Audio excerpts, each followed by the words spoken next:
Finally getting on the road, 6:30 in the morning. It's about 30 minutes late. Don't know why. Got up at the usual time. A first for the fall. Heated seats are on. That can't be good. Was losing ground, and he yelled out, "Help me with the camera." And I thought, F the camera. We might die. F the camera? Yeah, I don't think so. The camera's very important. Also important, Rich. But Rich is not here today. I'm going to Clough by myself. And let me tell you, I had some pretty interesting adventures. You know, it was kind of like...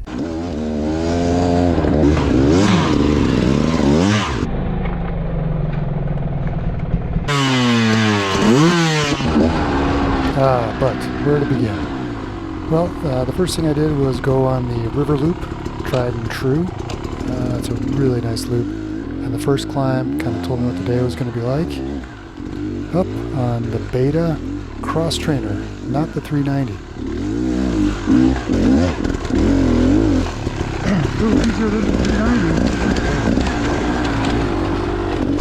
It's about a 25-30 pound weight difference. You can really feel it. Also, it's a size difference.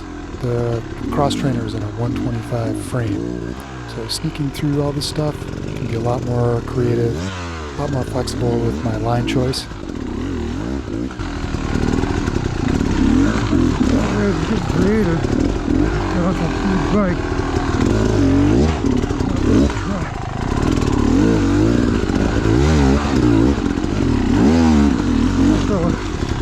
This little fella's here.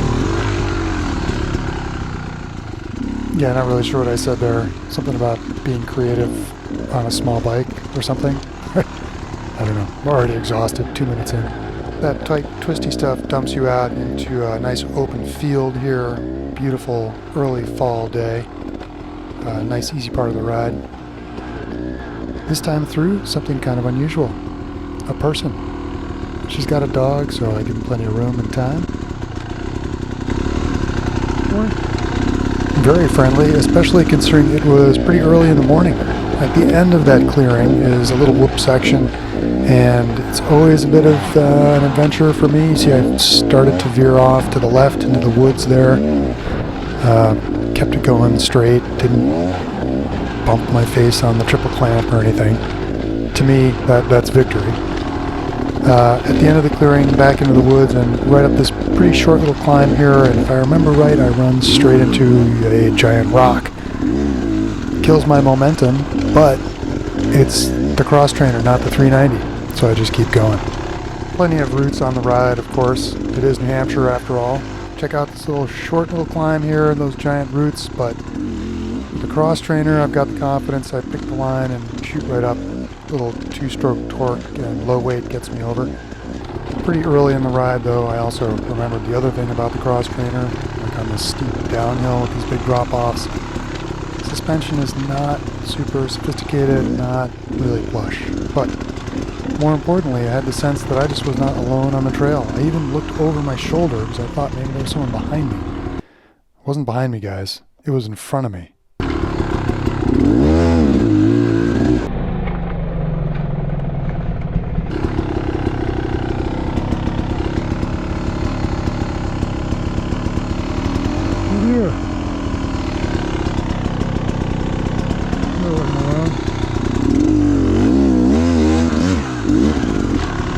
Yeah, I checked, my hand was still there.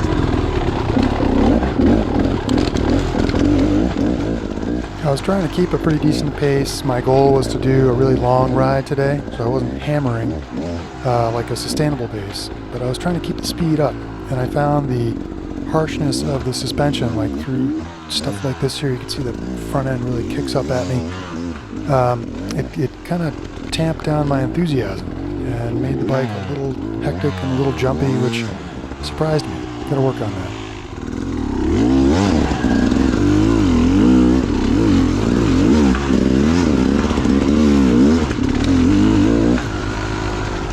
That ridge line leads down into another little clearing in this little whoop section. like I say, it's always fun for me. It's always entertaining for you because you can tell I just don't really know what I'm doing. Sometimes I gas it at the right time, sometimes I gas it at the wrong time. And when I'm riding and I get a couple, like I ride on the back wheel and I think I'm really good and I'm having fun, that's when I'm brought back down to earth. In this case, not literally, but figuratively, by this 8-inch log where I'm like, practically have to stop.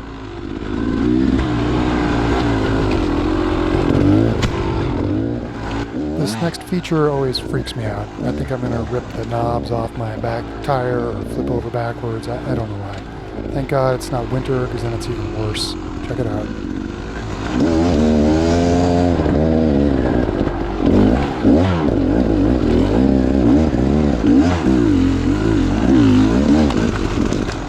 As you can see, it's not actually that bad at all.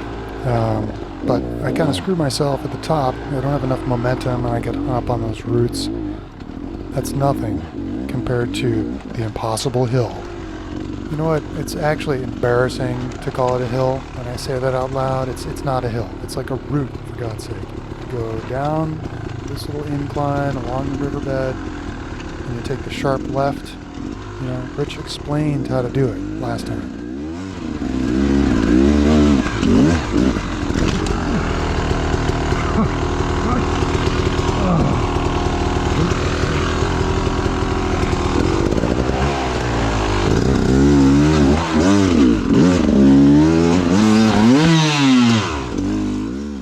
So that, I gotta say, I followed Rich's advice, stay to the left. I kind of screwed it up. I didn't do it right. But man, I feel like I got off really easy. That is a tough little hill for me to clear and to clean it, you know, without putting a foot down.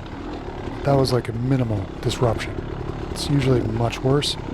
So, yay me. And you know what? Yay me on this next little set of rocks coming up here. It's one that hung me up on the 390, but here, I mean, I think thanks mostly to the cross trainer. Right here, you can see I just stick myself in here and grind it out. You know, it's not fast, but I didn't stall the bike. Got right up through it. So credit to the cross trainer on that one. I don't know if it's about halfway through on the river loop. Let's call it halfway. There's a bridge going across the river that the loop is named for. You can go to the right, and I thought it was all kind of covered in water, which surprised me, but there was river there. So I figured, all right, I'll just take this line here, and man, there was no saving me on this one. Really got hung up. I guess a good thing it's the cross trainer, because otherwise I probably would still be there.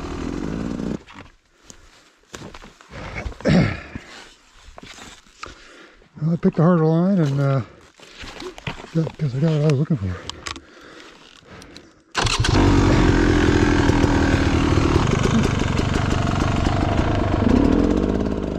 So about half a minute. Felt like 4 minutes, but anyway, half a minute. I extricate myself. The bridge, of course, is totally easy.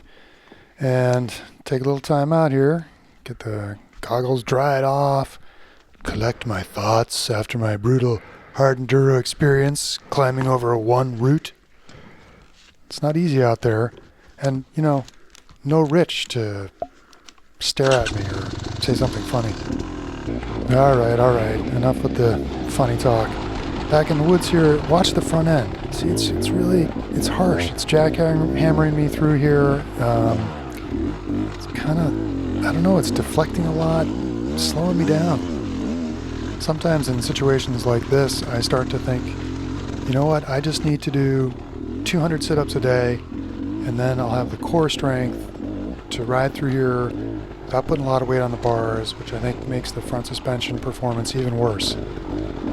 But then you get back to the parking lot and you see guys with like a 50-pound gut that could ride rings around me. And so then I start thinking, maybe I should just eat a lot of pizza and chicken wings and drink a lot of beer and get a huge gut, and then I'd be a better rider.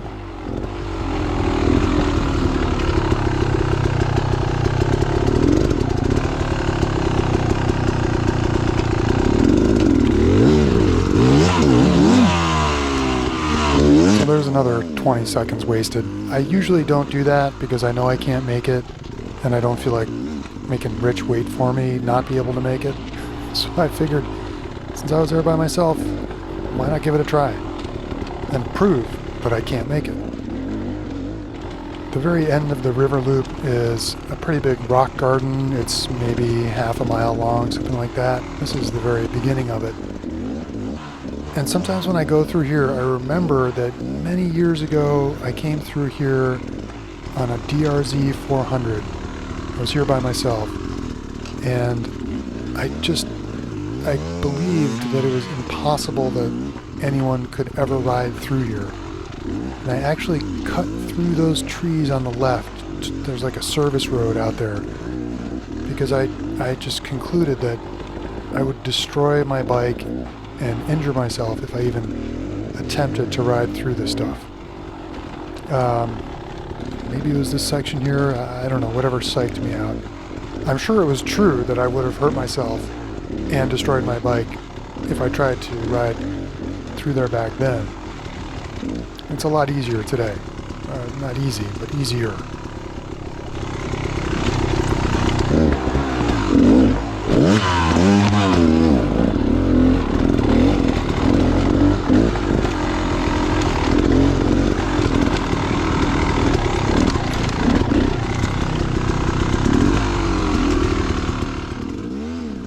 Watching this back, I can see I was not at my riding best. I know my confidence was low. I was a little spooked by what for me was the unpredictability of the front end. I think, I don't know, I must have I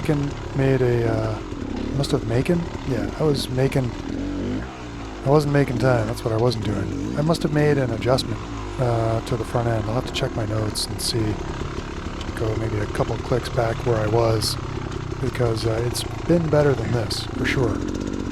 There's a great display of technical ability right there.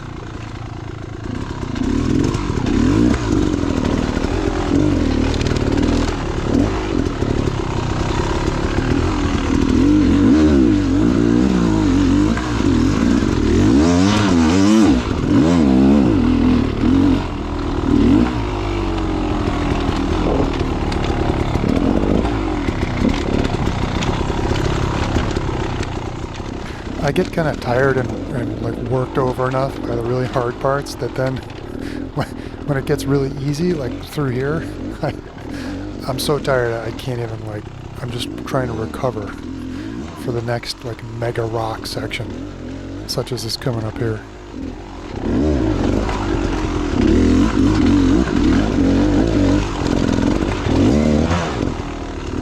A lot of the time I spend watching this stuff back from the GoPro, and I think it doesn't really convey how hard it is to ride these sections.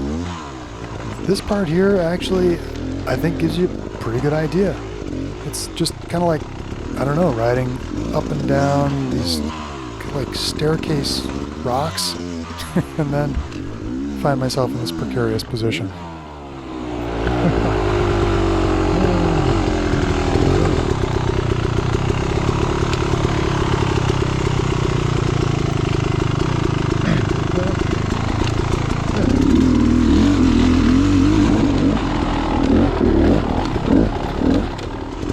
I'm sure that if I keep riding my trials bike more than twice a year, I'll be much more comfortable in sections like these, even on a full-size enduro bike. Of course, I only ride my trials bike every like 5 months, so I'm not sure it's really benefiting me. Although it seemed like it would never end, eventually this rock garden did end. I got onto a little transfer section over to the BT Trail, another motorcycle-only single-track loop at Clough. The transfer over had some nice whoops on it, which I handled, like always, 2 the right way, 6 the wrong way, periodically veering off the trail at about 15 degrees into the high grass or the woods, depending. Oh, man. That's not what you want to see when you're going through the whoops. I'm getting better, I'll say that. On the transfer over to BT Trail from the River Loop, there's a climb I really like. It's very rocky, kind of loose. Some of the rocks are pretty big. They can definitely stop you dead in your tracks if you hit them wrong. It's right here at this right turn. Let's see how I do.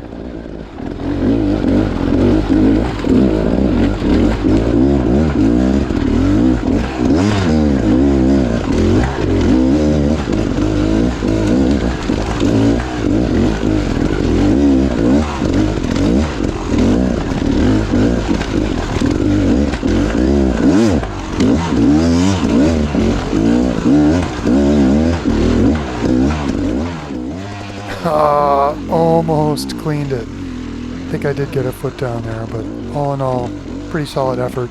I went right, which is the much harder line, if I do say so myself. Just a few seconds down the road, another really rocky climb here. I like this one too, for reasons that are pretty obvious. I think I did a good job through here. Let's take a look.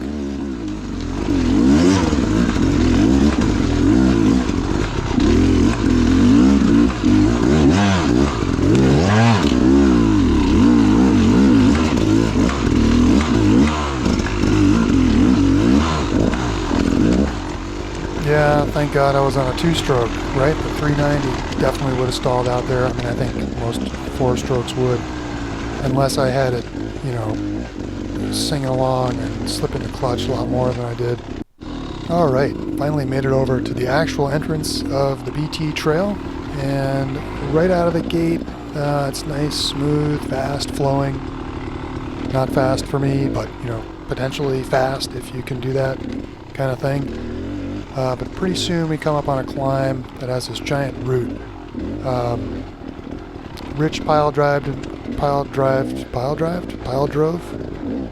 Rich crashed, taking the line on the left. I usually crash taking the line on the right. I think I'll stick with the line on the right. Let's see how it goes.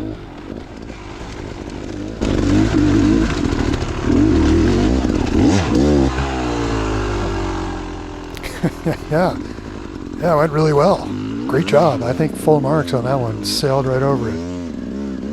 I made it like not even 2/3 of the way up. And as you can see, that root right there is, let's call it 18 inches high. You know, good luck. But magically here, I got over it pretty quickly. Quite surprised by that. And a nice surprise it was. Quick stop to adjust myself here. Sorry about that. Alright, I'm much more comfortable now. This is the art portion of the video. The low fall sun casting the long shadow of the rider in the clean, cool air of fall.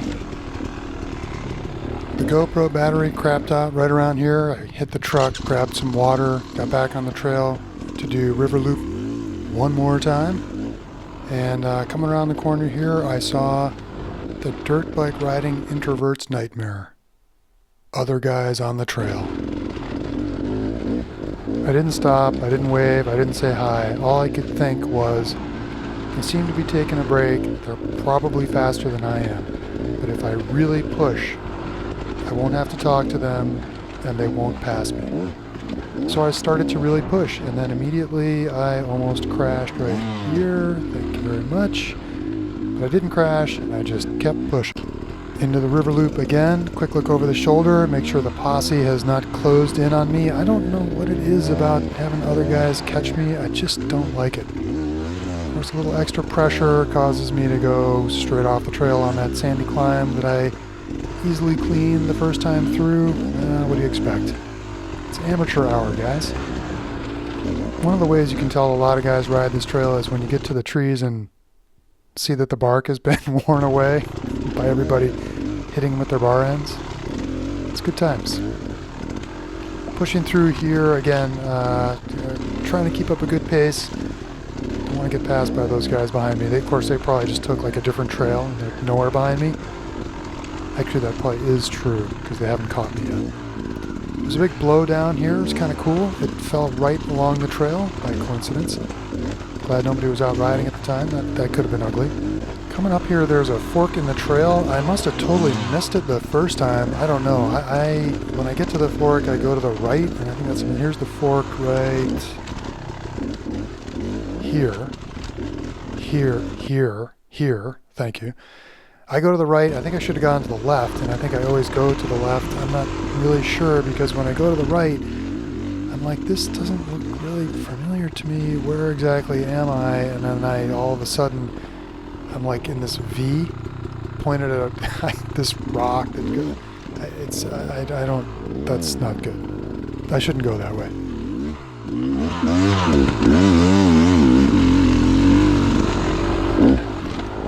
A little further along here, back into the greener woods, jump a couple things, starting to fill my oats and thinking I'm really going to drop those guys. And then I get to this log. Guys, that's so ugly.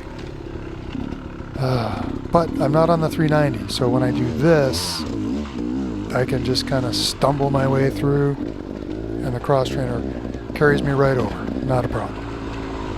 Here I am for a second run at Paver Hill. I do a little better this time because I take this outside line. Pay close attention, Rich. Check it out. Go high up here on the outside. You miss a lot of that crap.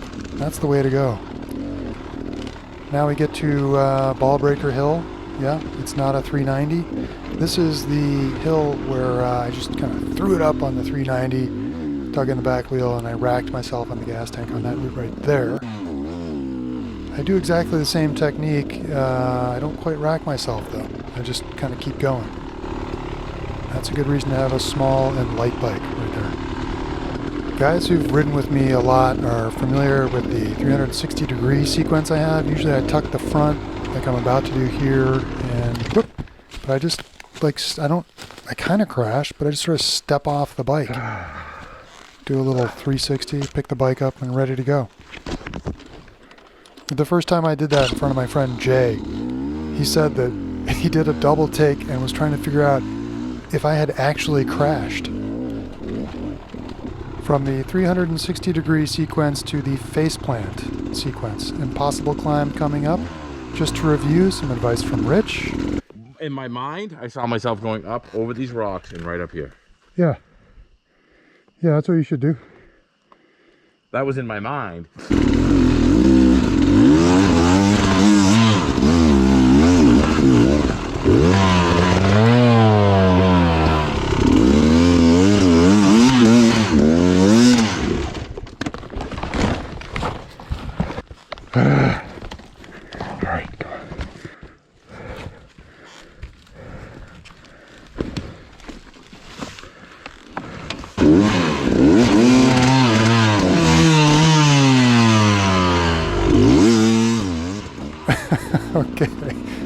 Okay, so I got away easy the first time.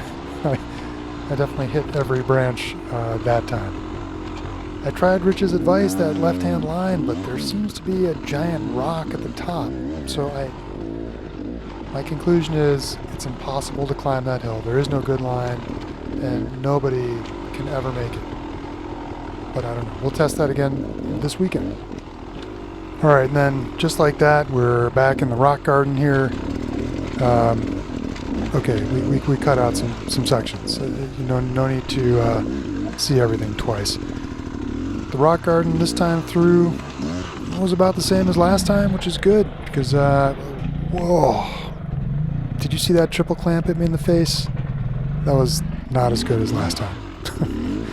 Anyway. Super tired at this point, just trying to make my way back, and the note here says way scarier than it looks. Yes, that is true. At this point I'm thinking, boy, it would be nice if Rich were here in case I hurt myself.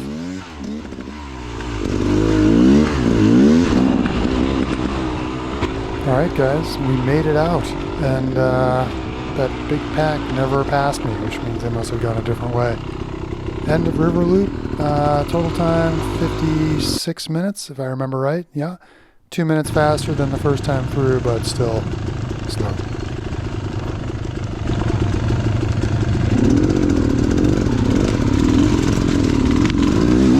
Thank you. Very polite trail users here in New Hampshire, really a nice bunch.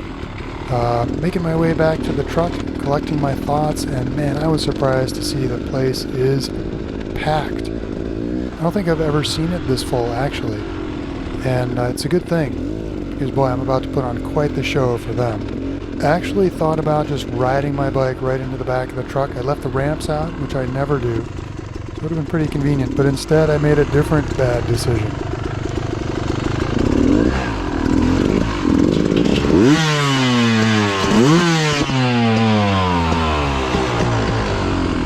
Yeah, everybody hear that? Everybody get a good look at Johnny can't put his bike into his own truck with 2 ramps? Oh, it was bad.